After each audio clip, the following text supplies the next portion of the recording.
ចាំបាច់ត្រូវការឈ្មោះទៅរកភាពនៃពន្លឺនៃពិភពលោកអីចឹងទៅតាក់ទងជាមួយចំណុចកន្លែងហ្នឹងបើសិនជាយើងកលេចទៅមើលមួយជ្រុងទៀតនៃសាច់រឿង One Piece គឺវាសម្បូរទៅដោយភាពខ្មៅងងឹតជាច្រើនដែលមនុស្សជាច្រើននៅក្នុងរឿង One Piece ហ្នឹងគឺត្រូវបានគេគៀបសង្កត់ឬក៏ធ្វើបាបអីចឹងទៅអញ្ចឹងបានន័យថាចំណុចកន្លែងហ្នឹងឬក៏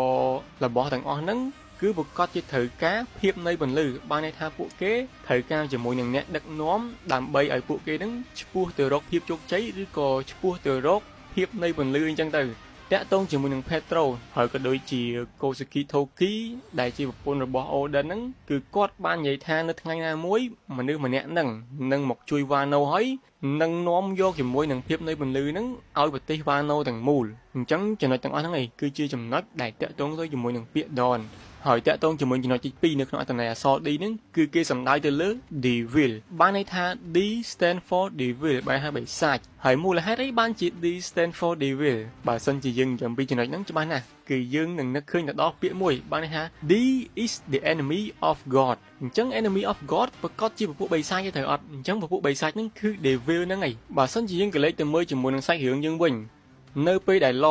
គាត់បានប្រាប់ជាមួយនឹងឈ្មោះពិតរបស់គាត់ដែលមានលាយជាមួយអត្ថន័យអក្សរ D ហ្នឹងទៅឲ្យ Corazon ស្ដាប់ម្លងពេលហ្នឹងគឺ Corazon បានប្រាប់ទៅកាន់ឡថាធ្វើម៉េចលាក់ជាមួយនឹងឈ្មោះហ្នឹងឲ្យចិត្តកុំឲ្យនរណាគេដឹងថាគាត់ហ្នឹងមានអត្ថន័យអក្សរ D ក្នុងឈ្មោះគាត់ឲ្យសោះព្រោះដោយសារតាំងការហ្នឹងគឺឡគាត់នៅជាមួយនឹង Doffy ហើយដូចដែលយើងបានដឹងអញ្ចឹងថា Doffy គាត់គឺជា Celestial Dragon តាក់ទងទៅជាមួយនឹងពួក Celestial Dragon គឺពួកហ្នឹងបានហៅខ្លួនគេហ្នឹងថាគឺជា God បានន័យថាពួកហ្នឹងបានហៅខ្លួនរបស់គេហ្នឹងគឺជាព្រះហើយមិនត្រឹមតែប៉ុណ្្នឹងទេពពួក Celestial Dragon ហ្នឹងដែលទទួលបានការការពារពី World Government ហ្នឹងពួកគេធ្វើដូចជាពួកគេហ្នឹងគឺជាព្រះដែលការពារជាមួយនឹងដែនដីហ្នឹងអញ្ចឹងតែតាមការពិតពួកគេបានធ្វើរឿងដ៏អាក្រក់ជាច្រើននៅពីក្រោយហ្នឹងហើយបើសិនជាយើងកលេចមើលទៅធ្វើដូចពួកគេនឹងអូកំចាត់ជាមួយនឹងពពួកបិសាចកំចាត់ជាមួយនឹងពពួកមនុស្សចេះខ្វក់ដើម្បីសង្គ្រោះពិភពលោកអីចឹងទៅតែតាមការពិតពួកគេបានប្រព្រឹត្តជាមួយនឹងរឿងដែលខុសខើជាច្រើនដោយដែលយើងបានដឹងនៅក្នុងសាច់រឿងចឹងថាពពួក Celestial Dragon ហ្នឹង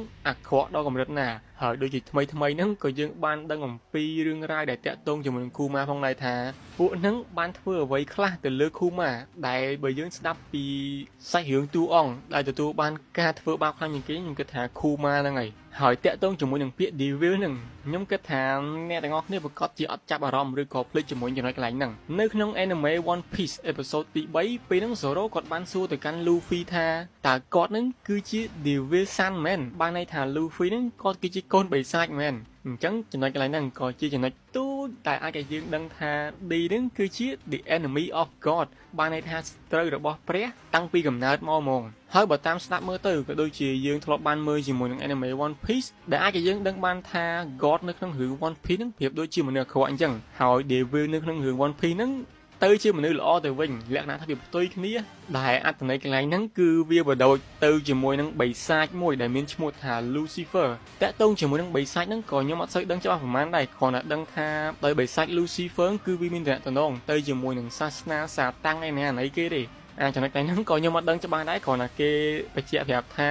បិសាច Lucifer គឺជាបិសាចមួយដែលនាំជាមួយនឹងភាពនៃពន្លឺមកឲ្យពិភពលោកអីចឹងទៅហើយបើសិនជាអ្នកទាំងអស់គ្នាចាប់អារម្មណ៍ជាមួយនឹងចំណុចកន្លែងហ្នឹងគឺអាចទៅស្រាវជ្រាវខ្លួនឯងបន្ថែមបាន